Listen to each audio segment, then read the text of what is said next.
Hello and welcome. This is Corey Angelot. Welcome to the End of Slavery Summit. I'm here with Scott Gordon. Scott is presently dedicated to making the inner work widely available and easily understood and applied for all people, and especially those involved in the freedom, truth, and justice movements, seeking to improve the quality of life for real and to put an end to the ignorance underlying the eons old condition of slavery for mankind. So we're going to be going deep into sort of the underlying reasons why people might be enslaved or might be contributing to slavery.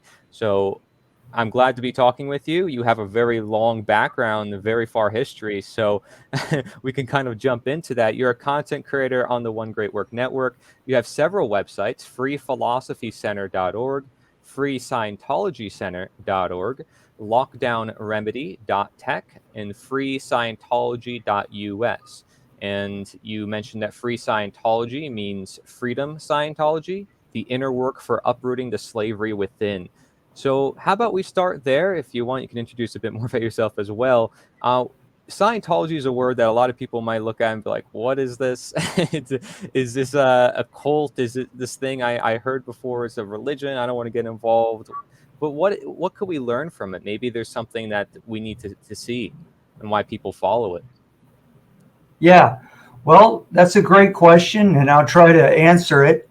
My first reaction to realizing we were in a condition of slavery, at least on the surface and at least to a certain degree, was when I was a university student and a new father, and I realized that my own government was trafficking drugs in exchange for cocaine, which was beginning to flood the neighborhoods in the United States. So this is in the mid 80s, late 80s.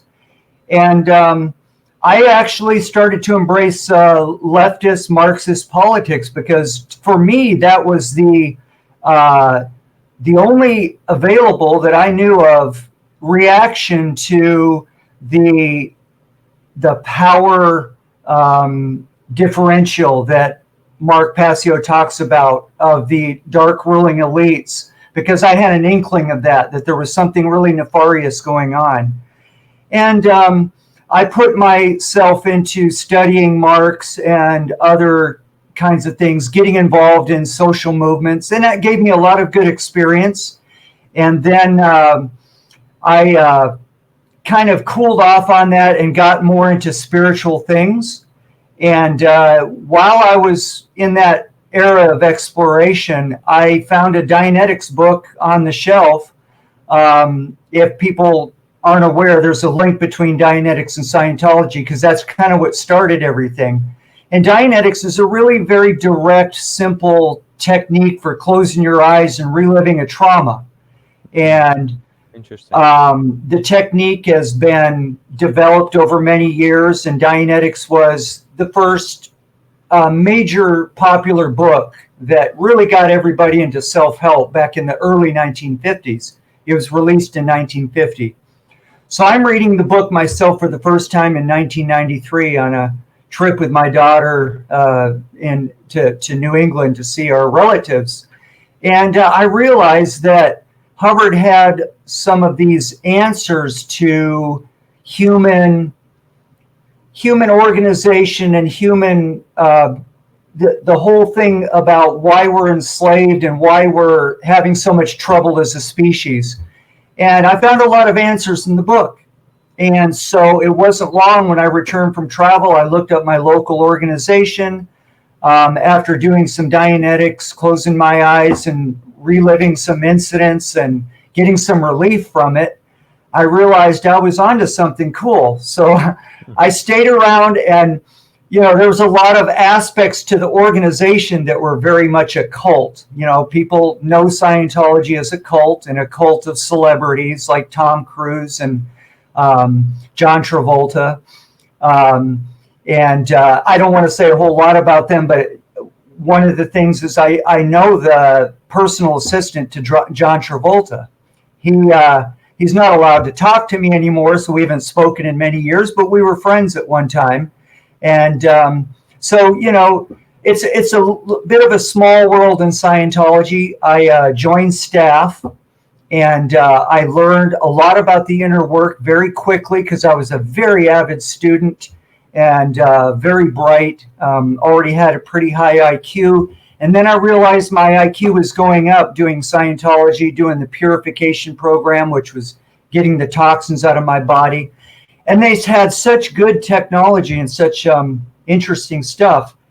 And yet outside the church, it was just full of controversy and, Scientology is a cult and don't go near it. And it's against Christianity, which it really wasn't, but it also wasn't promoting Christianity either. So I had trouble, getting along with friends and family about it at times, but I held my position because I felt I found something good. I found some answers, and I didn't quite know why there was such a chaotic link between the outer society and the inner organization until much later.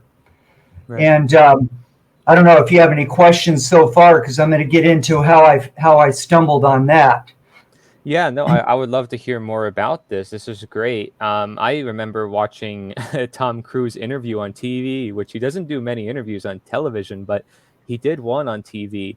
And he was talking about, like, very passionate about how the pharmaceutical medicine that is commonly prescribed by psychiatrists and stuff is messing with so many kids, like Tylenol and simple remedies. And he's like, there's so much better cures than that. So it seems to me as if they do have methods within Scientology that work or cause, a lot of people to want to be in that organization and remain in it because they have personal effects and personal experiences with it.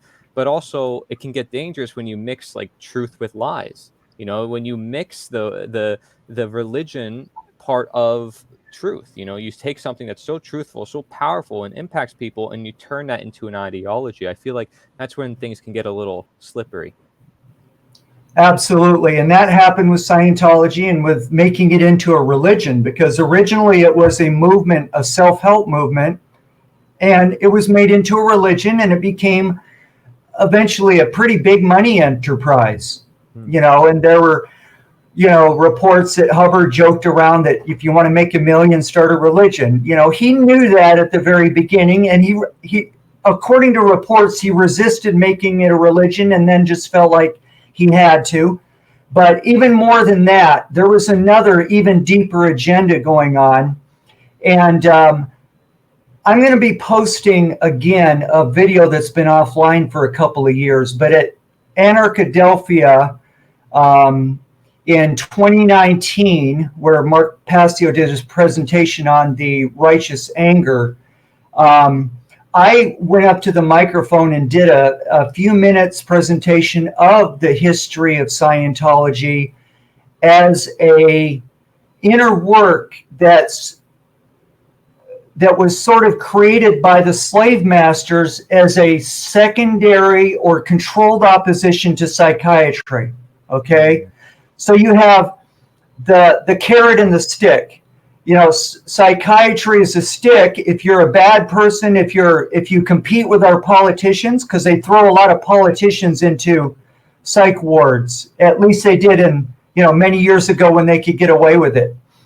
And so psychiatry has always been a control system, and the Vatican and the Catholic Church has always been deeply involved with that. And it has its roots, actually, the modern psychiatry using the medications that Tom Cruise is complaining about has its roots in Nazi Germany. And the pharmaceutical companies such as IG Farben and Bayer that are still around in different forms, manufacturing the thing that we don't want to talk about. And that's killing off so many people these days. And that whole evil operation was on one side, and then on the other side is the friendly, how can we deprogram our soldiers that were programmed in these POW, prisoner of war camps? And that was the genesis of Dianetics. And as I found out later through the work of Mike and Virginia McClowry in their WordPress site, they did a lot of very groundbreaking research about finding L. Ron Hubbard's roots as an intelligence agent, very deeply connected to what we call the deep state, and the fact that the dark occultists were creating a new religion or a new movement. And it reminds me of the opening scene to Braveheart. If you watch Braveheart, you've got these guys, this young kid that walks in, they don't know what happened to the meeting that the king called of all the warriors. And they go in there and they stumble on this dark scene of all the warriors are hanging from the rafters.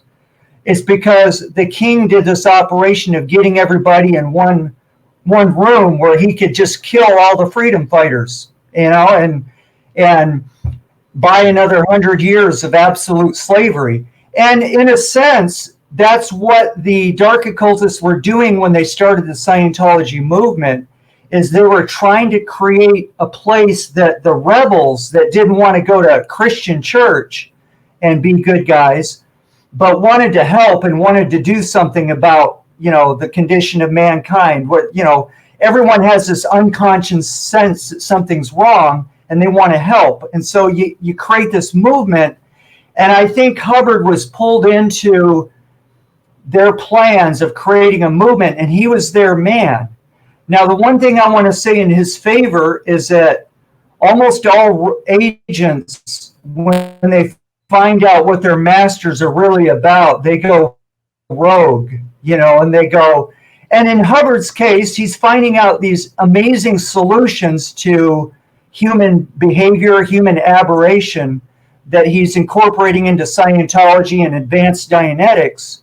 And I think he at one point turned on his masters and really tried his best to package Scientology and Dianetics for the common man so that they could overcome their condition. And this is actually what I'm working to extract. Because if you look at the last years that Hubbard was around, which created the new administration that is running the Scientology religion now, you've got a retreat back into authoritarian religion. Whereas if you look at the golden years of the 60s and the 70s in Scientology, you find not only in the inner work a very amazing and powerful inner work, but you find that outside the inner work auditing rooms, we call it auditing for, the term, it's a counseling term for listening. Outside the rooms were many volunteers that were doing freedom, truth, justice work, which laid the foundation for some of the movements that you and I know about because Mark Passio is associated, the movements, Ron Paul movement, the movements against the Federal Reserve, the truth movement.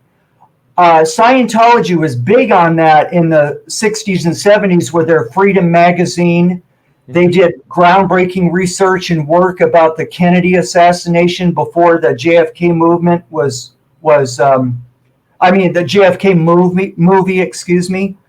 And that movie that Oliver Stone made, which is, not a full disclosure, I know, but it did give this idea that there were mafias involved, intelligence agencies involved, and that it wasn't a lone assassin for the first time. Well, that work, a lot of that work was done by Freedom Magazine, and that was a Church of Scientology public service action based on the fact that this movement was really exciting and drawing in a lot of freedom fighters. So the question is, what happened? And that would take up a whole nother show.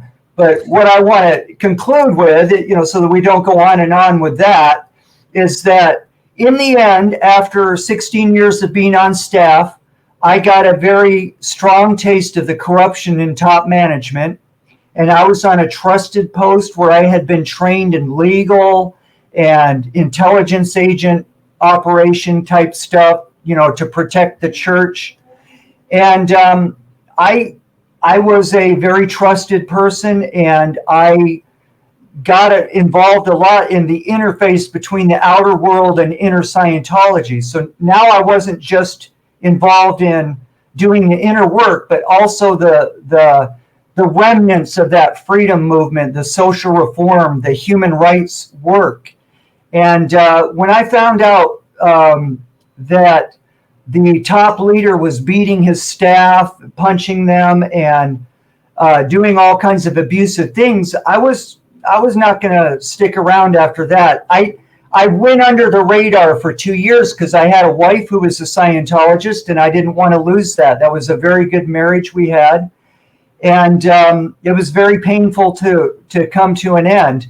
But after 2 years of being under the radar, they finally figured out who I was, and they ejected me from the church, and I had to basically start over my whole life over back in the States. I had been living in Costa Rica, and I rebuilt from the ground up, and I used the inner work of Scientology auditing that I had learned in the church to actually, number one, get myself free from the trap of the cult, from the thinking of the cult, which is kind of ironic because, and I kind of figured out how they did that, because the bait is that they have this effective inner work in there for people to enjoy. And then when you get out of the auditing room, you're faced with this, well, we got to make money, we got enemies, we've got, secrets to keep from our enemies, and, the whole operation of a cult going. So you were kind of sort of pulled into these Right. contradictory things. And it created a lot of cognitive dissonance for me, and I didn't know what was behind it for the longest time, but I stood my ground, and I managed to keep my personal integrity intact. I was sometimes asked to do things and I didn't do them. There were some things that I, stepped over the boundary, and I fixed those up later. And but in the main, I made it out intact with my integrity, and I went right into doing the inner work. And I found it extremely effective. I got up all the levels that had been there in the church that cost, an arm and a leg and a house mortgage to do. And that's why these people get involved and spend their life savings on Scientology, because actually this stuff works. I mean, these are not dumb people. These are people that are engineers and doctors and make a lot of good money, and they find that the inner work does work. But what happens is in the cult, they keep you in the fold, and they keep you from talking about what's going on in it. They keep their secrets pretty well. It's sort of similar to the Freemason system, where they're keeping a lot of knowledge. And this is an old system, and Mark Passio has talked about, where they keep a lot of knowledge sequestered in their own cult. Because Freemasonry, let's face it, is a cult, and they pretend not to be a religion, but it's very much a religion. So I kind of joke that Freemasonry is the religion pretending to be a business association, and Scientology is the business association pretending to be a religion. So it's kind of funny, but there's some similarities there, and similarity to Mark Passio's experience, where he was in an organization, the Church of Satan, and at a certain level. I have a similar experience in the context of Scientology. Scientology's been called soft Satanism by some people, implying that it's all about me and the ego. And some people have actually done it that way. And when you listen to some of what Tom Cruise says, where he says, it's only true for you, what's true is what's true for you, which is a new age BS thing that's actually a perversion of what Hubbard originally wrote. He said, what's true for you about what I'm teaching you in Scientology is what's true for you in Scientology. So, a little bit of shuffling here and there, and you all of a sudden you've got this what we call the new age solipsism going on. So from the culture, some solipsism was imported into Scientology, but originally it was pretty much a freedom movement and very much about self-determinism. It attracted libertarians, people who rebels, people who wanted to really help and do something and not get involved with corporate America. they all went into Scientology. So it's been quite an experience for me, and I have much more to talk about with lots of details, but save it for another time. But basically, that's how I got to where I am now. I love the fact that you're extracting essentially the good parts of it, or the parts that would be useful for the everyday person, and saying like, hey, this is knowledge that could be useful for everyone. I mean, because you could see that in any study, right, of philosophy. It doesn't have to be a religion. Take Thelma, for example, right? Aleister Crowley. Oh, this guy is crazy. Oh, well, just because, you might have some biases against him and as a person and what he did. What about the things he wrote about? Why did people still follow him? And then, I talk to so many other people, and I see this similar theme that you're talking about cults. Somebody was talking about Judaism. Another person to me was talking about Jehovah's Witness. They all have these similar strategies of hooking people in through way of appealing to them, appealing to what their own desires are. And so I think it's really important to have that like open-minded worldview, to look at each one of those and to extract the good from each one of those, right? So I think it's great that you're a fellow teacher, somebody who's bringing it to the public, the same way Mark was involved in Satanism and bringing that knowledge out to the public. We can maybe see a similar theme with governments, right? Or with politics. And how if you're not in our club or not in our system, not in our political party, you don't get this certain knowledge. We keep certain knowledge for our benefit. Knowledge is power, and keep that knowledge away from the ignorant masses. They're not supposed to have that knowledge. Oh, if they had that knowledge, they wouldn't be able to control it responsibly. It's like, what type of mindset is that to empower humankind? You talked about the Vatican and the church as well. I mean, a common theme as well. I'm in a bloodline, and I'm meant to be in power. I was born into this seat, It's like very interesting how it works. And I'm glad that you were able to kind of escape out of that or see a bigger picture. It could be pretty hard, I'd assume. Yeah, it was tough, but all through, even when I was in Scientology, I grew up as a Christian in a Christian household. So I had sort of this skepticism that I wasn't getting involved in something that was going to, corrupt me morally, or, heed my spiritual growth or anything like that. And I was very vigilant. And there were, like I said, there were times when I had to make some real moral choices, and if I'd have gone the other way, I might have gotten caught up in the cult. But I didn't have a whole lot of conflict. But what you said is so valid. I am actually doing that same thing of trying to extract the good out of it, so that it's available to all, so that it's more, I'm looking for the word, less religious, secular, more of a secular application of a philosophy rather than a religious thing that is a cult that you got to join and believe in, anything like that. Right. Hubbard's original idea was that if you really if you help a person become free inside, they're going to be a better person on the outside, and you're going to be able to trust them more. Nothing is 100%, right? And you're always taking a risk. But when you help somebody move up and become more empowered, whether with knowledge or with the inner work, I consider knowledge the outer work, spreading the truth. And then we have the inner work, finding out the truth about yourself, the subjective work. Either way, you're going to make the person more powerful, because knowledge is empowering. And when people become more powerful, see, this is the difference between us and the slave masters. The slave masters have lost their sense of trust because of their karma. They have been attacking humanity for so long, through so many generations, that they're unable to empathize with us. They're unable to trust that if they gave us knowledge and power, we would do something good with it. So they're constantly rebuking and limiting and holding back and destroying, actually, our efforts. And so this is a counter movement to that. This is, we're going to covertly, overtly, whichever way we can, get the individual the knowledge he needs to empower himself, because we trust that humanity is basically good, and if they're given the knowledge, not 100%, but most of the time they're going to make choices that are favorable to the future, favorable to the wide birth of humanity, to peoples anywhere. They're going to be just better people.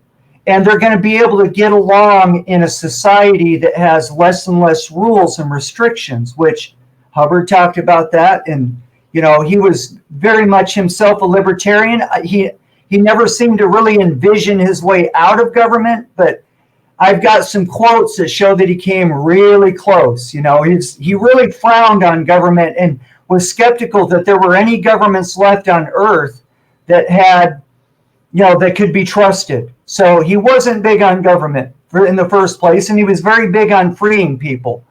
Now, did he practice that in his life? And here we get he was actually a student of Crowley at one time, and people will point to that as a contradiction. But he sort of copied Crowley's life because he was an intelligence agent, and so was Crowley. And Crowley used his spiritual work and his, you know, negative or positive, however you want to look at it, as a cover for his intelligence activity. And Hubbard did too. But the other thing that they both did is they found some valid knowledge, and it kind of changed their perspective, and they wrote about it and left that knowledge for others to use. So Crowley had some good points, you know, and Hubbard certainly did too, although we could talk a lot about why you would not want to emulate or revere Hubbard as some spiritual figure like they do in the church, because, you know, the things that haven't been brought to light for the most part are not, you know, not things that we would be proud to trumpet, you know, throughout the universe. But it doesn't, you know, it's still, you know, knowledge is knowledge, and knowledge can be worked with by people that don't apply it to their own lives. But Hubbard had a passion for helping others, and he actually, you know, took joy in doing that. And you see that reflected in his writing. And as much as he played the image of a loony cult leader, and others have, you know, on the controlled opposition anti-Scientology movement tried to make the case, when you really read his stuff, it's very well researched, very well thought out. He was a great writer. He's one of the most prolific writers of all time. I think he's Guinness Book of Records top writer. And he wrote films, he wrote fiction books, science fiction, but he used that skill to communicate what to do, what not to do when doing counseling or doing the inner work. And that literature fills an encyclopedia now, which I study all the time. It's very valuable knowledge. And I call what Mark Passio is doing and teaching kind of the outer work, the truth, what we need to do in the world, and the truth we need to bring others. And he does cover some of the inner work, but Scientology is kind of like the inner work dimension. Mark and others in the Freedom, Truth, Justice movement, like Michael Tsarion and David Icke, have been calling for people to do the inner work, but a lot of times people don't know where to start or what to do. And you can get into Jungian psychology like many have, and that's really good stuff. You know, that's a certain level of inner work, which I'll talk about when we look at my slide of the different levels of inner work. Yeah. But a lot of people have to fix up their lives and fix up their relationships before they can get into those bigger concepts, like what game am I playing, or what role am I playing in this world, those kind of advanced psychological concepts. So the inner work is not easy to begin for a lot of people. And even, you know, I've been at this for many years. I still don't have a one-size-fits-all package like Hubbard was trying to do. It's, you know, inner work things that work for people are valuable to share. And that's what I'm trying to do with my project. And I welcome and I associate with other people who are doing other kinds of inner work. There's no competition or no, this is better than that. It's all inner work. Some is more effective than others. And I'm going to say mine is, I'm trying to make mine the top effective work that I can. And some people will find it that way, and others may not because of different styles. And they may not be ready for it yet. Yeah. They may do better with starting with other kinds of inner work. And Mark Passio has taught certain, techniques in his latest, the Trivium, or the, writing down two sides on the paper, the pros and the cons of something you're going to venture to do, or a problem that you're having.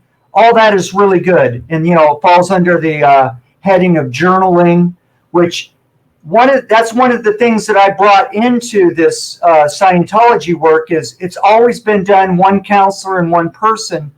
And one of the things that kept it from becoming more widespread is that the idea that you couldn't do it by yourself.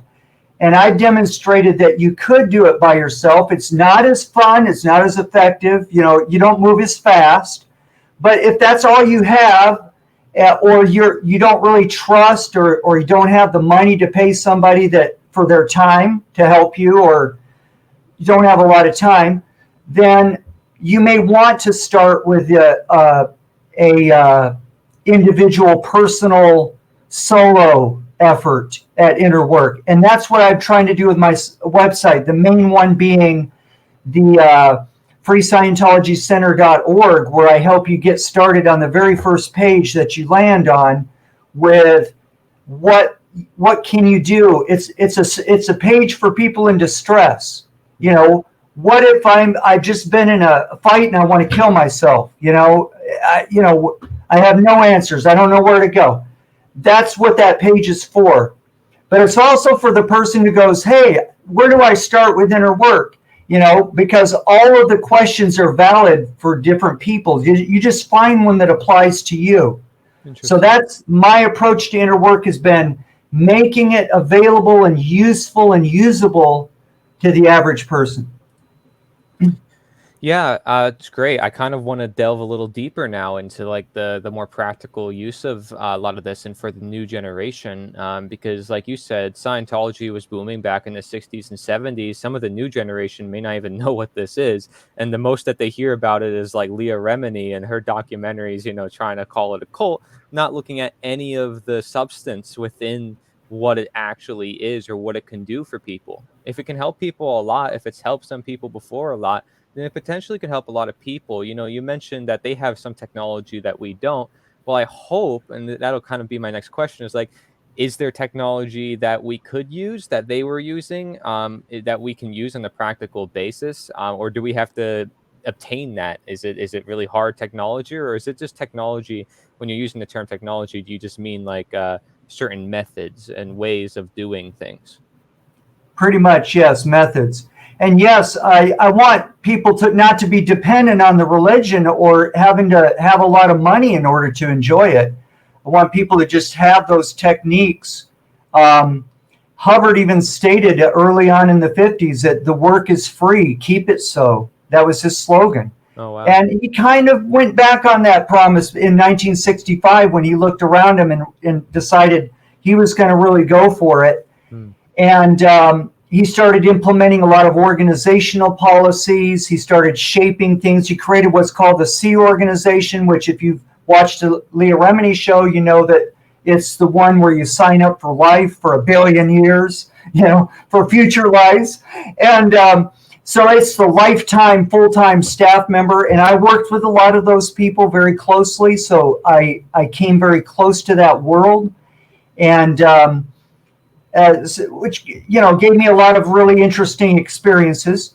But the inner work needs to be made available, because we're in a time where we're pretty much out of time. But for the people who are going to make it through what we're going through right now, the great culling, the great destruction of civilization that we're seeing, the collapse of civilization, on the other side of that, the faster we can get over the trauma, the sooner that we can have an ideal kind of existence and put things back together in a way without government, with voluntary organization, without slavery, that we can finally do that.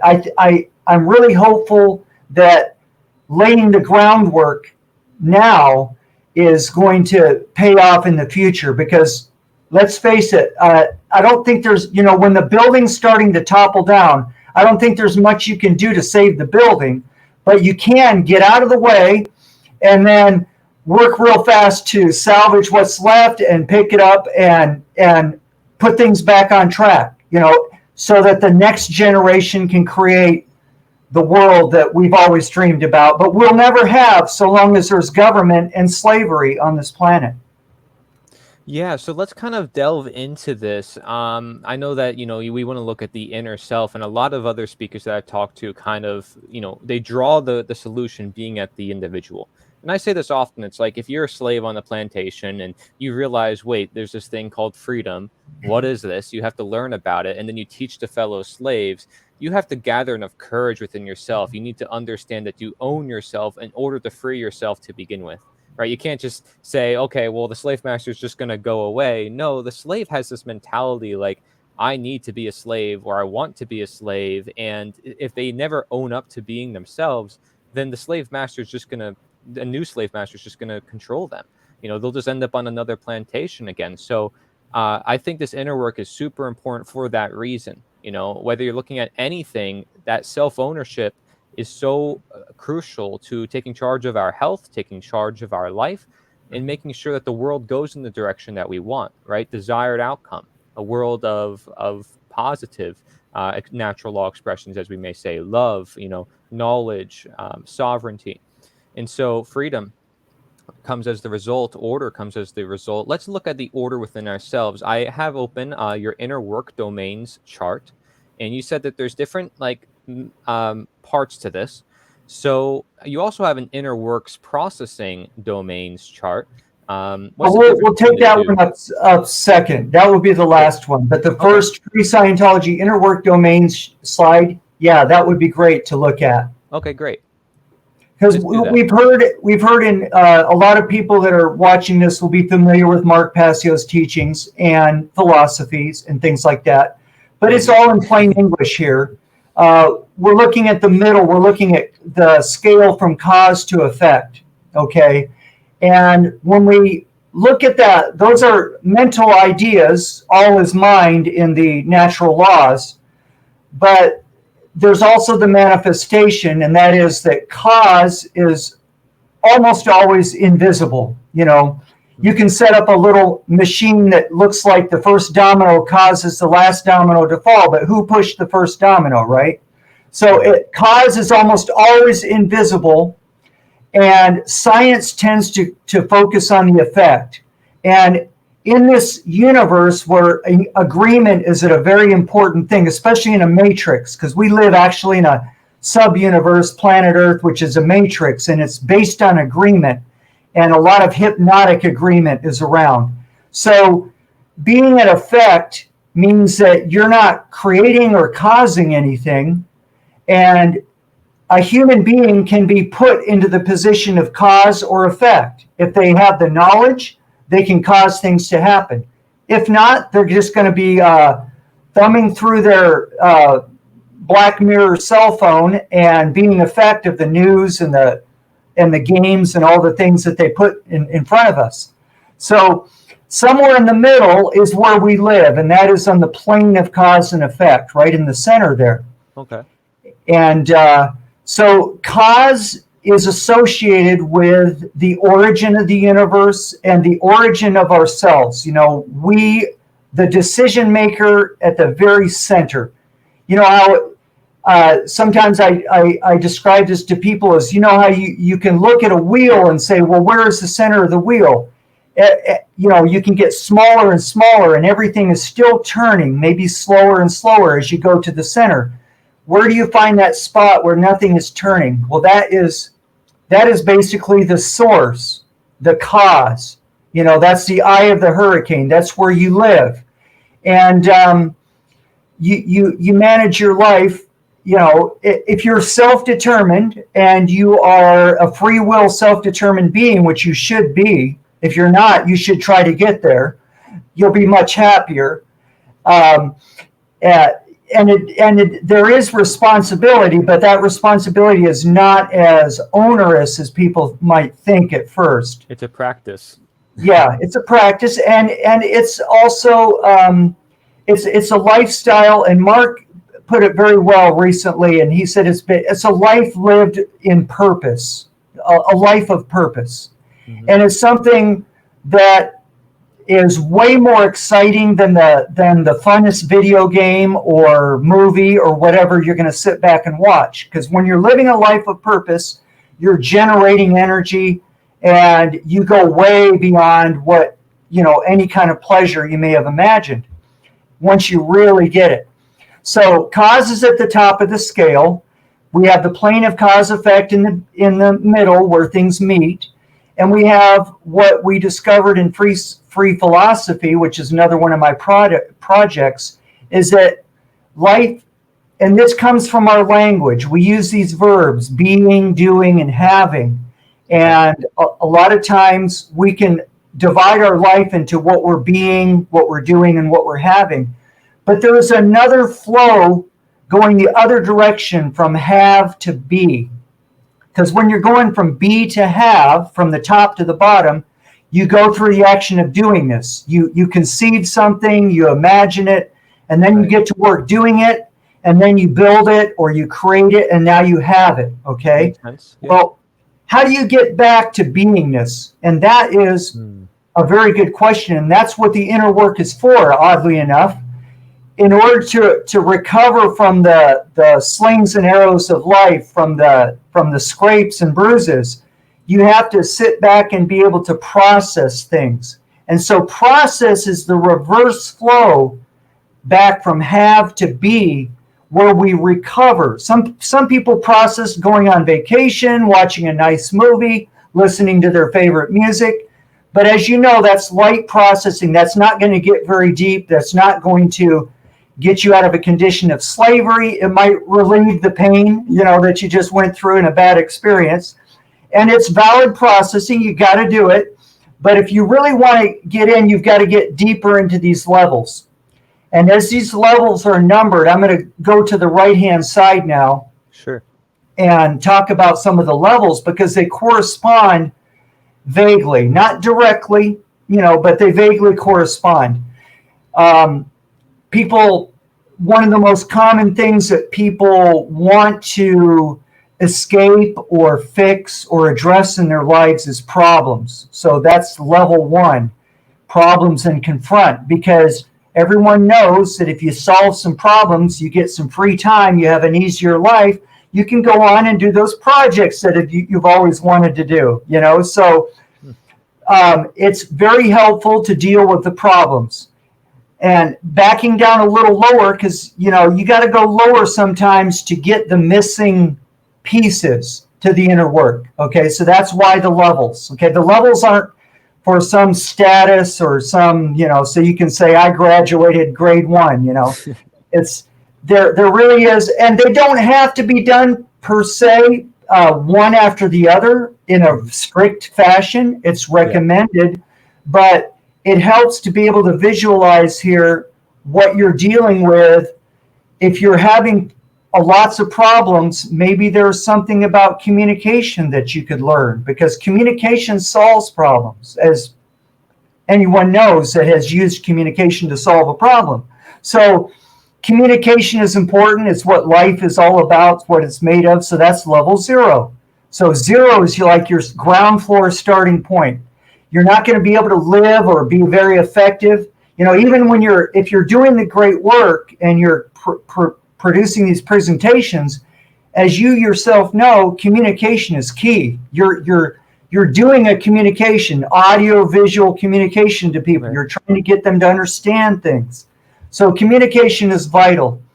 Now, underneath that, you can see a couple of things people have trouble with that are really down. We all have trouble with these things, but people are really down on the floor, let's say, are struggling with help and exchange. They can't get enough help. They have trouble with exchange. They need welfare, but they can't produce their own, work. Down on -2, we have reach and withdraw. They're retreating from life. They are escaping. They don't have that ability to contact things and work on them and get them done. So we actually have something to help with the, we call it back off, backing yourself off from reaching and withdrawing into the material universe to get things done. Then you go to sleep and get some rest. That's your withdraw. Then you reach out again and get things done. And when you really have that mastered, you can work 12 hours a day and not be tired because you're working on your purpose. You have that in good balance, and you know how to withdraw and rest, and you know when to quit and when to keep going. So all these things are important from the bottom up. Now I'm going to go up from back to problems, level 1, and see what we can do after that, to do some other areas of inner work. And this is sort of a recommended order that you do things, but you can also do a little in each one and come back and do it again, because the whole thing is a circle from 0 to 8. And 8, oddly enough, is a symbolically, it's an infinity. When you turn 8 on its side, there's a symbol of infinity. And I hate that Facebook has grabbed that symbol from us with the meta thing, but that's what they do. They take valid symbols and they pervert them for their own purposes and to make us, back off of learning what they know, as Mark Passio teaches us. Yeah. So on level 2, we've all made mistakes, and we sometimes get obsessively into repeating those mistakes, even though we don't want to, and even though we know it's wrong. So when you get into bad habits, that's a mistake that gets repeated. So how do we take responsibility for that? Well, you've got 12 steps programs if you've got a problem with drugs, and that has nothing to do with Scientology, but that's another example of inner work that I'm totally cool with, because I've known a lot of people got a lot out of 12 steps, and you can do 12 steps for any type of addiction. But basically, you're taking responsibility for your life, and that is an important step. I have a question before we move on. Do you think this is like a good chart for somebody to like have somebody else with them? Like you said, kind of have a counselor or somebody sit down with them and address this with them? Because, as a health coach, because I'm actually a health coach in nutrition, for the way I look at it is when somebody knows what to do with their body, they just need a little bit of assistance, or they need an outsider to just ask them questions to help them understand more about themselves. Absolutely. And also, this is always great. It's like when you're a coach or a life coach and you're helping someone resolve communication issues, and then all of a sudden you get a big win or a big improvement there. The wrong thing to do is keep hammering on communication. Let them have their gain or their advance. They've taken a big step up. So this is a great chart to look at if you've helped someone with their responsibility. Go to level 3. Try something in level 3. If you've helped them with communication, start using communication to solve problems. Ask them what problems in your life could you solve with communication now that you're a good communicator. So yes, absolutely. This is a great chart for doing things like that. Health practitioners, this could help. But I don't limit people with a chart either. If you look at this chart and you see, I really want to get into spiritual ability. That's what pulls a lot of people into the New Age movement. By all means, work on spiritual ability and then realize that you're being held back by a lot of those things underneath it. Yeah. And that if you put some time and attention to that and go back to spiritual ability, you'll find that it's improved. Okay? So yes, ultimately we want to get to the top where we have spiritual ability. We can sort of like tune in to people better. Husband-wife relationships go much better when there's telepathy. And I'm sort of joking, but not. Some people actually attain telepathy. Others have this rapport that gets really strong, and that's good. It makes for a great marriage. So all of these things build up in your ability. So let's say we've taken up the number 2, mistakes and responsibility. We want to go up, and now we can work on upsets and changes in your life that have been upsetting, that you look back to and you realize that you lost something there, that you were a better person before that time. Maybe it was an ugly divorce. Maybe you lost a good job. So level 3 is where we handle this phenomena. And it gets more and more advanced too. You're going to need more and more advanced work as you do this. Now I put 2 things for level 4, and you'll also see on the left side of the chart on dynamics, I have spiritual beings twice. As we all know, there are spiritual beings who are awake and really in tune with higher purpose. And most spiritual beings are kind of asleep on this planet, kind of asleep on the wheel, doing what they're told, not thinking very much about things. So there's spiritual beings that are slightly under cause and effect. They're more effect than they are cause. And then there's spiritual beings who are really making things happen. Okay. So in that same spirit, I put 2 things for level 4, because level 4 is very key, because we're getting into a new realm. And now we'll see that in the next chart, and I'll come back to that. But there's a group of 1, 2, and 3 that I call life repair. This is where you're repairing your life. Now that you've done a life repair, and let's say you've done good therapy and nothing in your life has not been talked about, gone over, and you feel better about it. You're not hung up on your parents or what bad parenting you had anymore. You're able to forgive your parents, get in touch with old friends. That's what a life repair should do. Now we're up into a new realm with level 4, 5, and 6. We're into the mental mechanisms, and although I don't push this on people, there is a possibility that you've lived before and that you brought things to the table in this life that, ring of karma, and that you feel like you can't help it. I just got this impulse. I've had it all my life. Well, maybe that's, where it came from. Maybe not. Maybe it was a childhood thing. Okay. So people are only into this lifetime. It's okay. You can still benefit from the inner work and still do all these levels. But this is where we start to realize that things are deeper than we thought. And there's these tough mental mechanisms that don't go away very easily. And the first level 4 we got is justifications and fixed ideas. We justify our behaviors. And Mark Passio talks a lot about that the first step. See, Mark is into the upper levels of inner work. Let's face it. Okay. And he says he's a teacher of teachers. So when he's talking to you, he's starting at level 4. He's not worried about, the things that you've done in your life or your friendships or your marriage. He's worried about you. Stop lying to yourself. Stop justifying what you're doing. You're working for the state. You're working for a hospital. Stop, justifying that and get out of your fixed ideas, because that's the first step to real growth. So we're really getting into changing deep-rooted conditions in level 4, 5, and 6. So level 5 is life purposes. On the next chart, you'll see that I call it confront of evil, because there are good purposes and evil purposes. And we bring evil purposes with us as baggage. That's why the Christians can get away with saying that you were born into sin. And it sort of rings true, and yet it seems unfair. We are born, we're pretty much a clean slate. And if you have good parenting, a lot of times the baggage from the past doesn't come up or hit you very hard, and you have an opportunity for a good life. So there's something to be said about good parenting. No matter what's happened in your past, you have a fresh start every life. That's what every being has.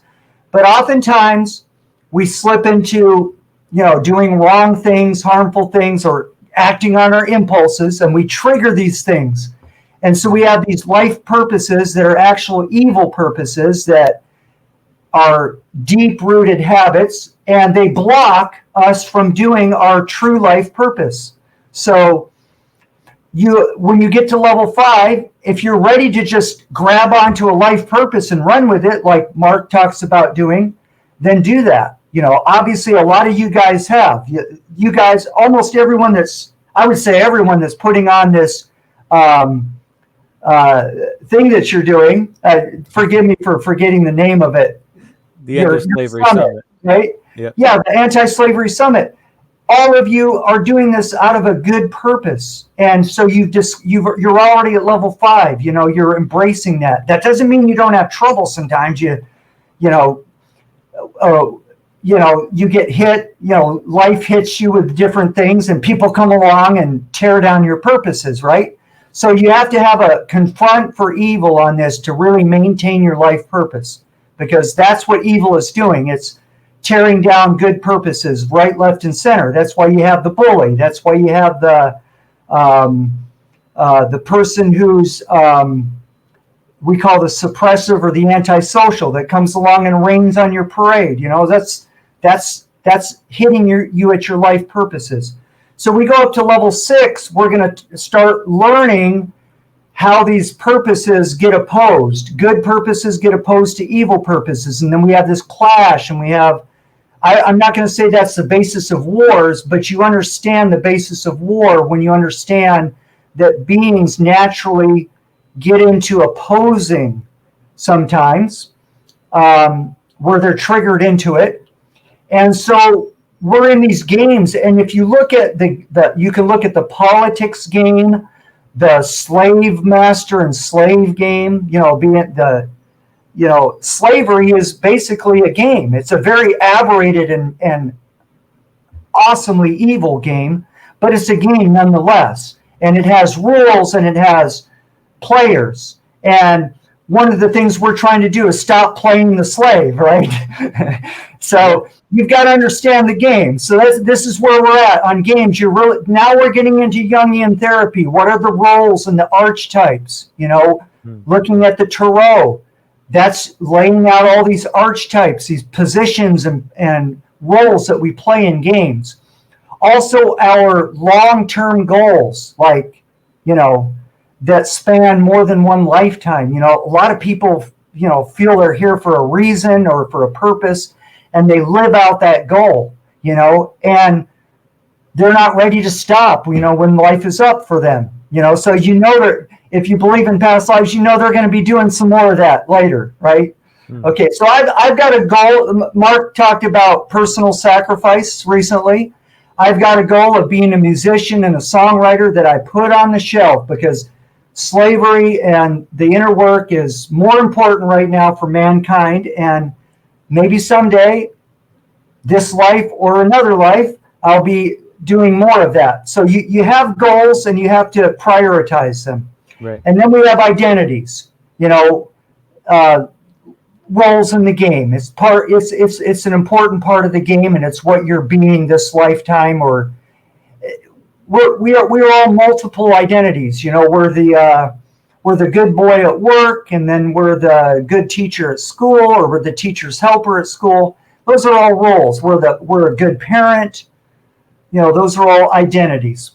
So then we get up to spiritual ability. We've talked a little about that. That's what the New Age is trying to do and teach. And does it include like meditation techniques? That can include meditation and all of the Eastern practices, the martial arts and meditation, where you really sharpen your spiritual abilities. And a lot of times there's a physical practice involved, like with martial arts, but it starts in the mind and the attitude and the spirit.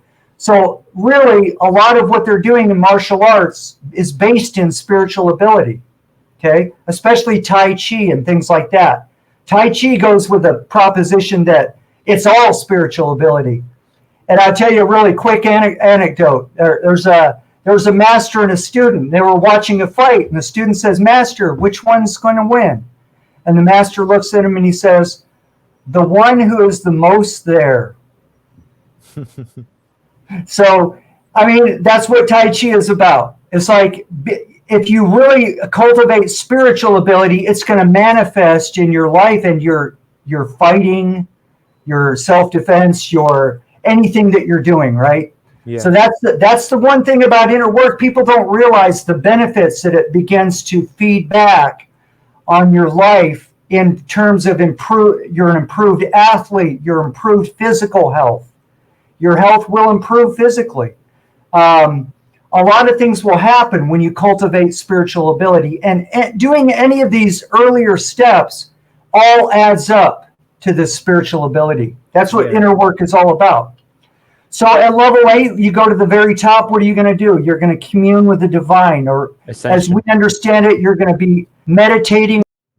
So I'll do a really quick rundown of the dynamics on the left side, because I kind of left that to talk about the levels. There's not a direct correspondence, but what I've done in my work for the first time is recognize that there are 8 basic levels of inner work, actually 9 if you count 0 and 8, okay? And then there's 8 dynamics taught in Scientology. And the only thing that's different about what I'm teaching about the dynamics is on dynamic 4, Hubbard always said that was mankind. And yet, this is the same Hubbard that taught about space opera and space aliens and things like that, which people have heard about of Scientology. Okay, so obviously it's not just mankind who is a spiritual being in this universe. It's obviously populated with a lot of the things that people talk about, the Greys, the Draconians, whatever you want to. I don't get into the cosmology too much because I know that's so out there for people. Right. I'm trying to be very practical, and I don't care much about it. It doesn't make a lot of difference, but it's fun to talk about and get into. And you'll see it when you do your auditing and close your eyes and run incidents and go into past lives. You'll see that stuff, and it'll be a lot of fun to look at. But that's not where it's at, and that's one of the mistakes Scientology did, was getting into those secret upper levels where you have to have all these thousands of dollars to do them, and you can't talk about them, and you have to swear to secrecy. And it's just like the Freemason level 33 or whatever, or any of their levels are all secret, right? So here we have the dynamics, dynamic 1 to 8.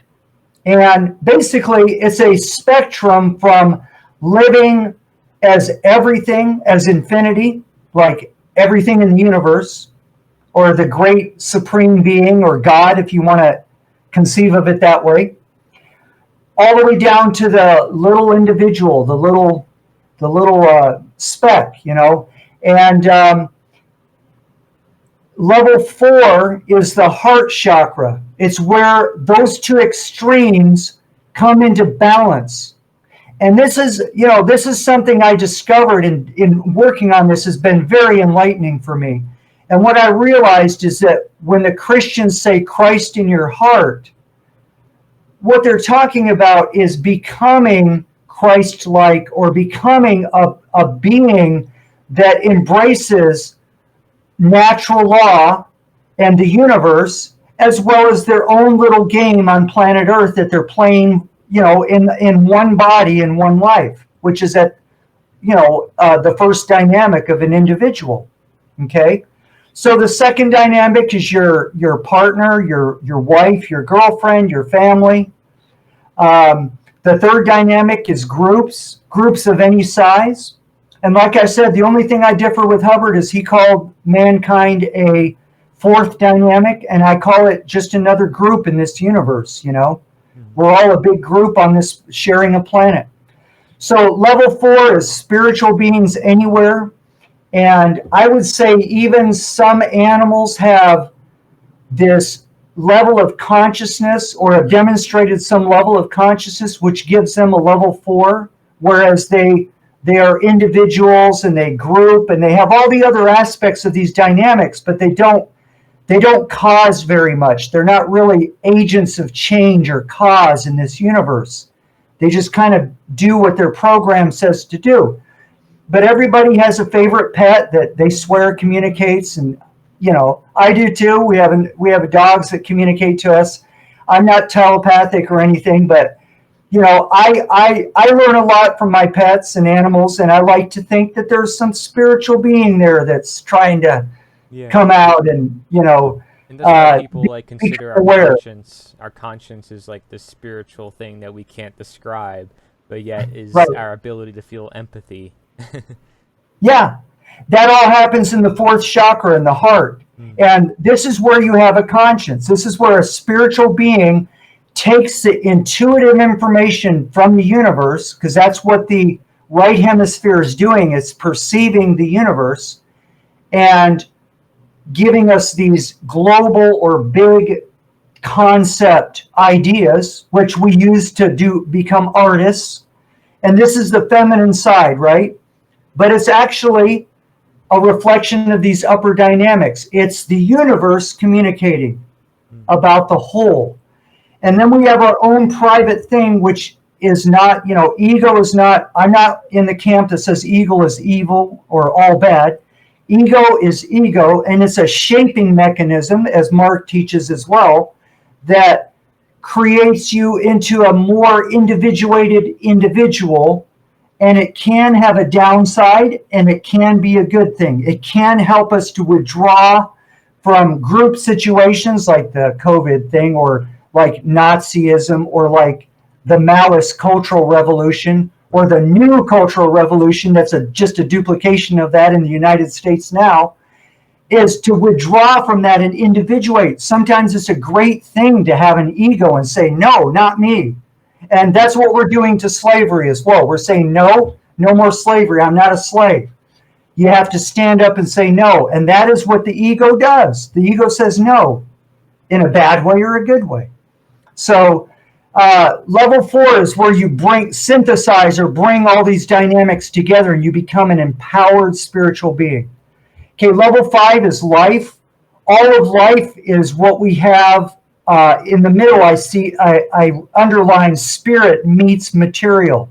Okay, that's what life is. Life is composed of this living energy that we can't quantify and can't trap or bottle up, even though the transhumanists want to try to do that. They'll never be able to, because it's not of any of the qualities of matter, energy, space, or time, which is the other side of things. interesting. And so they're going to try to enslave us and trap us and bottle up our mind, but our mind is not our spirit, So anyway, life is where the interface of spirit and the material, okay? And then we go up to dynamic 6 is the physical universe. That's the material, matter, energy, space, and time. And then we have spiritual universe or thought. All is mind. And that was very helpful for me to get. After I came out of Scientology, I forgot to say that I encountered Mark's work in 2014, a couple years later. It helped me to put in the missing pieces in the philosophy of Scientology that were kind of either New Age BS or incomplete concepts. Mm-hmm. And Mark did a brilliant job of pulling together some profound truths about philosophy that helped me greatly put this kind of chart together. So the spiritual universe, all is mind. Eventually that mind can be perceived outside of one, and this is where you start to take shape of a physical universe. And this is also how you develop a matrix. You mind control enough people, they'll all agree that they see an elephant in the room when there's no elephant. And that's how you form a matrix. Everybody believes that there's germs that are going to kill them tomorrow if they don't inoculate. So that's a great example of how strong belief is. And the one thing you can say about Scientology is, Dianetics and Scientology, is it taught that, the truth that was accepted back in that day in 1950, even doctors accepted that 70% of illness was psychosomatic. Okay, and now we have this idea that it's all germs. And but a lot of people with good common sense know better, right? And so they know that trauma and upset and all the things of life can make us sick, can drop our immune system, as it were, and can make us more prone to illness. So that's what Dianetics and Scientology is doing, is basically trying to help a person get to the roots, the mental roots of the trauma that's causing illness or trouble or grief or anything. So that's basically it. At the top you have 0 to 8. It's kind of a circle, an eternal circle. 0 is the source, and then you fan out to infinity at the top, which is symbolized by the figure 8, or on its side, which is infinity. So you have 0 to 8, the source of creation. Those are the 8 dynamics, pretty much as taught in Scientology. And just a little bit more on the 4th that I've added. Great. That was a really good summarization of this chart. I mean, you can go in detail. You could probably write lengthy text on this matter, and that's why Hubbard did, and all these other guys have, and why, I mean, you can make a whole religion off of it if you wanted to, right? But I think that's what happens, is you have all these philosophers and writers and people who make great observations, and you have these politicians who say, oh, that's a good idea, let's use that to control everybody, or, you know, that's such a good idea, let's impose that on everybody and back it by violence. And they turn these ideas of what otherwise could have been just knowledge or philosophy teaching people into imposed conditions where if you do not follow, this will happen, or if you do not agree with our club or society, you know, this will happen. It's unfortunate, you know. Right. So that kind of brings us to my last slide, which I'm not going to need to spend a whole lot of time on, because we've actually gone over almost everything. Right. The last slide is inner work processing domains, and you see another kind of a expanded subdivision of things. On the left, when you see the scope, this is another thing I just realized the last couple weeks, putting these charts together and seeing things in 3 dimensions and 4 dimensions, you know, and looking at the time as possibly the 4th dimension, the scope of things. I realized that what made some of the Native Americans before they were, you know, intruded upon by the invaders, had as, you know, the Iroquois tribes, was that they were not going to make any decisions without considering the next 7 generations. And I'm sure people have heard the 7 generations concept before. But it shows you how people who really use the principle of care and really want to provide for the future are higher spiritual beings. And they have a breadth of spiritual understanding that it's not just what's going on today. It's what's going on for the future. And you can see that in Mark Passio's work and a lot of your work and the guys who are working on this issue. We know that we're not going to end slavery probably in our lifetimes. Yet we're working our hearts out to do that. Why? Because we know that the only way slavery is ever going to end is if we get that ball rolling, really rolling, and get that process going and do everything we can. Right. So we're thinking of future lifetimes here. Mm-hmm. So when you go to the top of, you know, the spiritual growth that you can attain, you start thinking in terms of eternity, and you start embracing this idea that you're going to be around forever. You know, and I kind of joke about this. Christians have half eternity because they start with their body and then they're going to go somewhere, you know, forever and ever, either the good place or the bad place, right? And I'm kind of cracking a joke there, but seriously, Christians have a lot to offer. But the idea that there's eternity ahead of you, but not behind you, even though in the Bible it says, "I knew you from the beginning of time." So we're eternal spiritual beings, and it takes some people a long time to come up to realizing that. And I'm not saying I walk around meditating on that all the time either. I mean, I do more than I used to. That just shows that I've grown some personally from doing the inner work. So at the top of your game in spirituality is an orientation to existence or to eternity.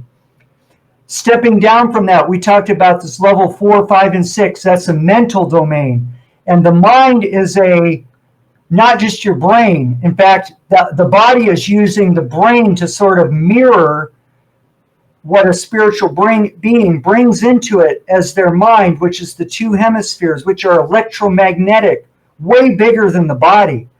that store infinite quantities of data, right? That we have. So all of our past existence is stored in this mind that we bring with us, and that's the mental domain. And it's also the all is mind concept, because ultimately you'll find an inner work. At the beginning, I don't push this very hard because it's not real to people. But ultimately you find through doing inner work that all is mind, and that through the mind, which is what Dianetics actually literally means. Dia means through, and netics means the mind. Oh, wow. So originally it was conceived that way. Through the mind, you can actually do healing and make changes in the physical universe, and Mark talks a little bit about that in the real law of attraction, where you align your thoughts, emotions, and actions in order to get the things that you want. Right. Oddly enough, that's taught in Scientology. It's called the name, want, and get. But he did it in the context of, you guys got to be productive. You guys got to be supermen. You got to go out and get the thing that we need. So it's name, want, and get. If you look at that and you line it up with Mark's teachings, that is the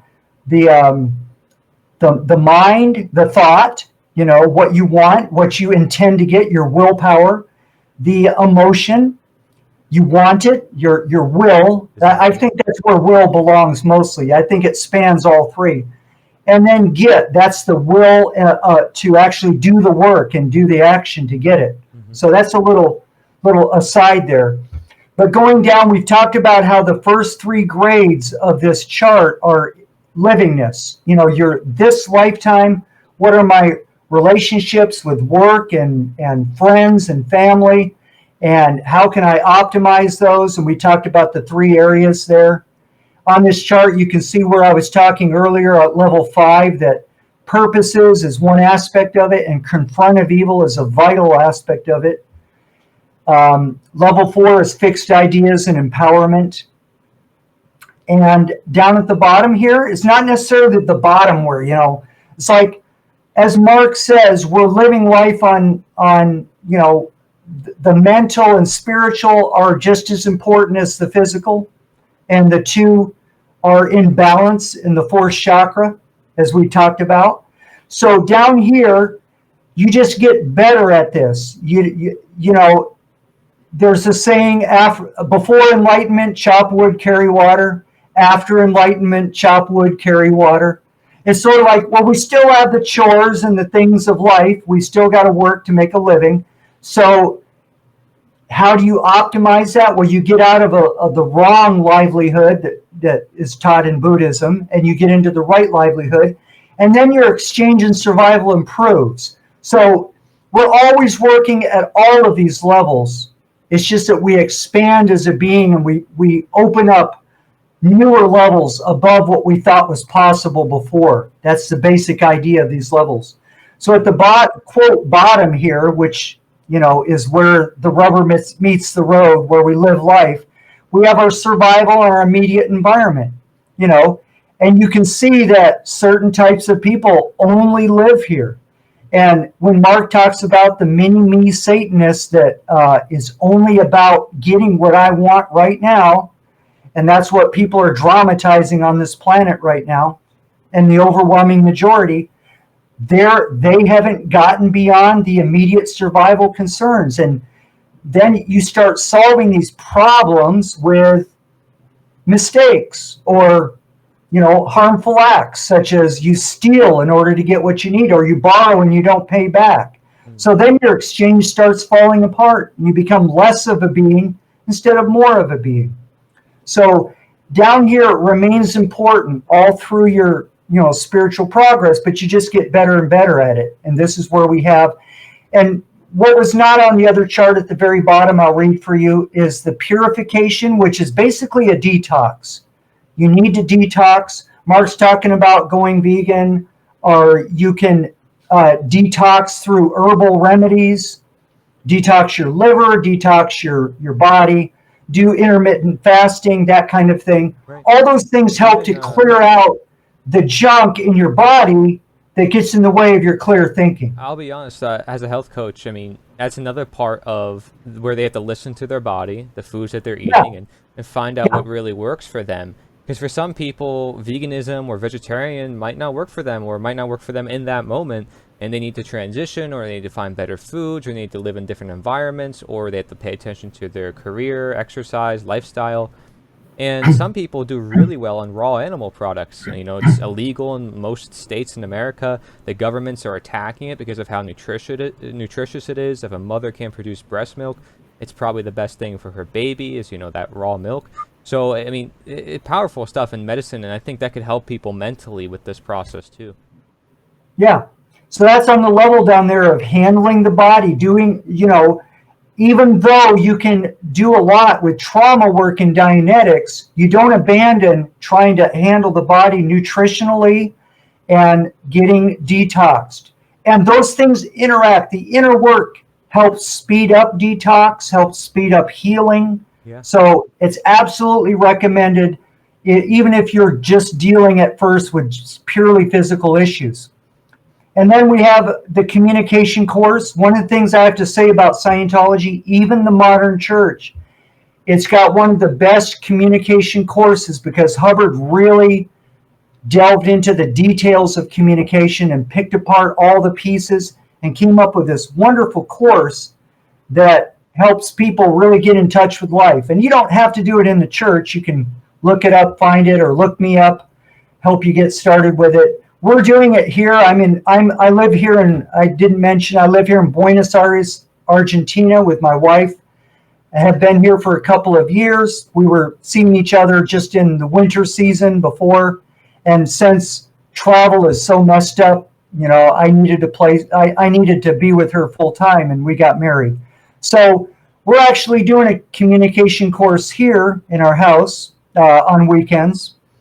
And also there's what we call the objectives, and that is where you actually touch things, let go of them. I talked about reach and withdraw earlier, where you raise your confront of the material universe, because you're not, even though we want to become spiritual, one of the slogans we have in Scientology auditing is, in Dianetic auditing, is the way out is the way through. Okay? So you're not going to become spiritual by running away from the physical universe and saying, well, I hope the Pleiadians come in and put me on a new planet and all will be peachy keen. It's like, no, you got to go through this physical universe. It doesn't mean you got to sit and get tortured about it or anything. It's just that you've got to confront it. You got to be able to touch it, work with it. A good start is to make things out of clay and start modeling things you want in your life in clay, and stand back and look at it and go, yeah, that's it.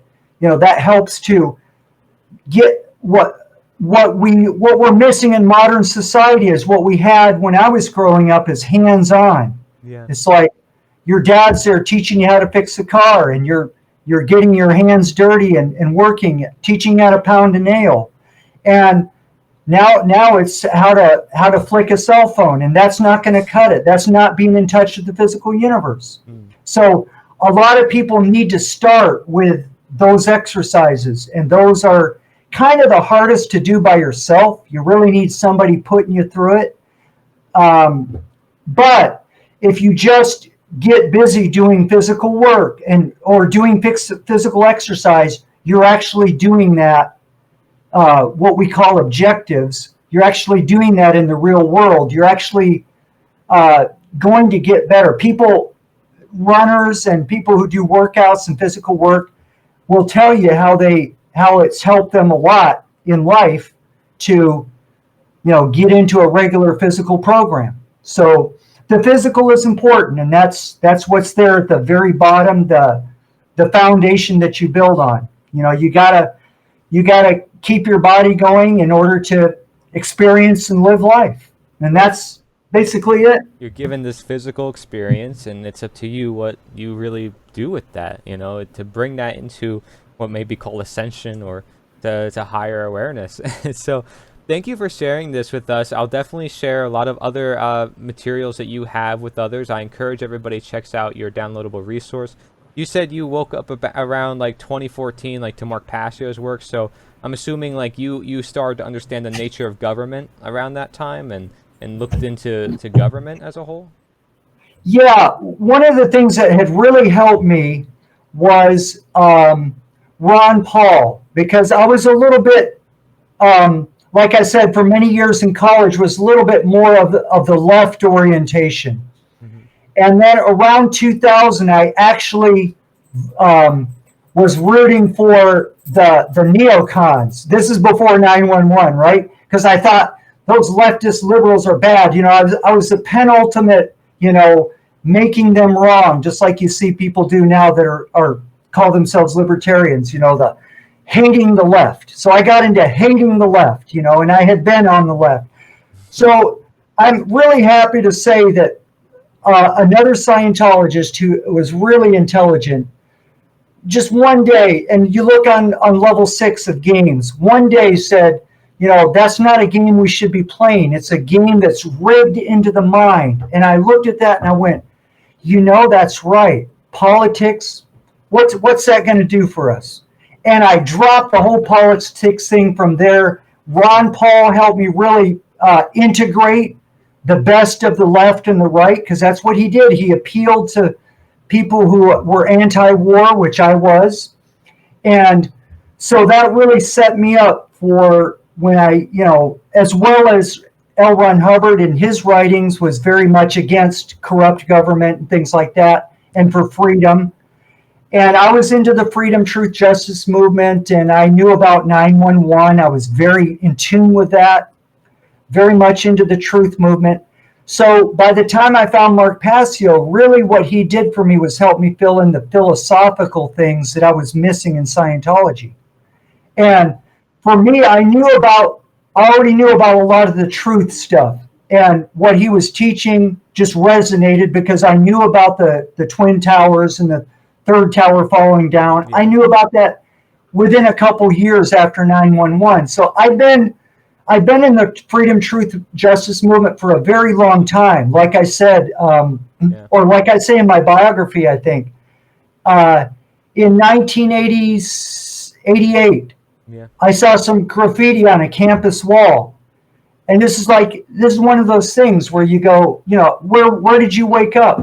And I looked at that, and it was a dark night, and some headlights were on the wall, so it was kind of creepy looking, but it said, the CIA is trading drugs for arms in El Salvador or, in Central America. And I'm a student, right? A leftist type of student. And I'm going, yeah, those guys are dealing drugs. That makes sense. I'm a musician too, and I'm watching everybody go on to cocaine and the whole music industry tumbling down. All my favorite music, my bands were breaking up because of cocaine. And I'm going, there's something really wrong with this picture. That was when I woke up. I mean, I didn't know everything at that moment, but that's when I thought, you know what? Something's happening, and I need to figure out what it is. Yeah. That was all the way back in 1988. Like I said, I found Dianetics in 1993, and I stayed in touch with the truth movement as I was going. Yeah. So I like to ask everybody that question to see their journey. Some people go 40 years of their life a statist, a believer in authority, which we may even, in a medical sense, apply as an illness. I don't know, but because people are giving away their own life. I mean, quite literally everything within their own life and their own property, their own house, their everything, and it's like the slogan for the World Economic Forum. You will own nothing and be happy. So I appreciate having you. I've had you on for a while now, and thank you for sharing everything. Is there any last things you want to mention to anybody? Just one more thing on what you just said. Mm-hmm. On the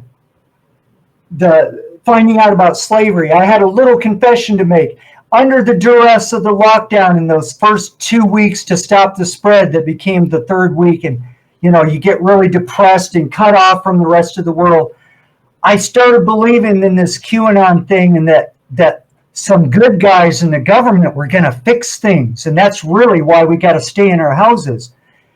It didn't last long. I mean, maybe it lasted a few minutes or a few hours, but, under duress, we're going to backslide. That's what I want people to know. That's the nature of the mind. But it's like, wow, I had a big learning moment there of how they do what they do to us. Yeah. You know, they put us under extreme duress and pressure, and then we backslide a little bit and we go, well, maybe through government we can change things. You know, it's like, you know, we're going to see people around us backsliding. That's the only time that's happened to me, and I was ready for Mark's message when I heard it. But yeah, I love Mark's message, and he's really helped me to pull the rest of the way out of statism and this belief in government. That abolitionism. Face it, we're inculcated with this as over a lifetime. Yeah, I call it abolitionism because you were just talking abolitionism. about how you're getting rid of stuff. You know, like you're just saying, oh, this is something I believed in, something I don't longer believe in, or you know, unwrapping the illusions from the reality. Yeah, and one last little short thing. In making this first slide that I presented, I made that today in preparation for our interview today. And it inspired me to make a post about who I was and what I was doing. So if anyone's on Facebook and goes to my Scott Gordon, I'm easy to find. All my information's there, contact information and websites.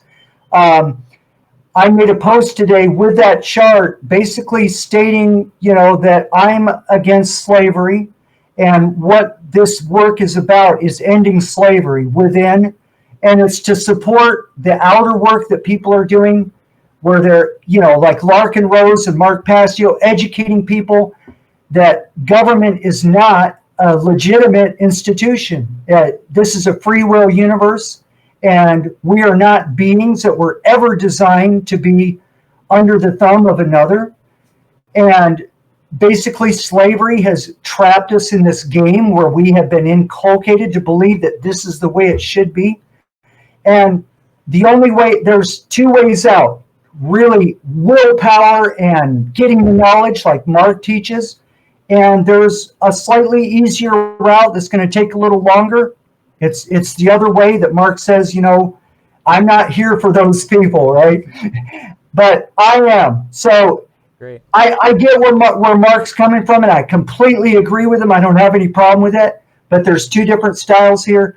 Yeah. I'm here to help people pull out of this ugly mess at the bottom, that of it being inculcated and enslaved, and a lot of it we enslave ourselves. But you know, there's a lot of, you know, otherness going on as well, and we can unravel that doing the inner work and sort out which is us and which is them, right. And what we can do about what is them, right, becomes way more plain when you've done the inner work. And thank you so much for having me. Oh, thank you. This information has been fantastic. I'll be sure to share it around. And anybody who's listening or watching this, feel free to check out a lot more talks like this at nita.one/summit, nita.one/summit. This is the End of Slavery Summit with Scott Gordon. Again, his website is freephilosophycenter.org, freescientologycenter.org, lockdownremedy.tech, and freescientology.us. So we also have free downloadable resources, so be sure to check that out on nita.one/summit. I appreciate you. I love the fact that we all have our own angles. You know, I take the abolitionist angle and talking about slavery a lot, and some people focus on health, and you know, and now you're looking at the inner work. I mean, I think it's beautiful, and we're all here doing the same thing ultimately, though, which is freeing all of humankind. So I appreciate your work, and thank you for coming on. Take care, everybody.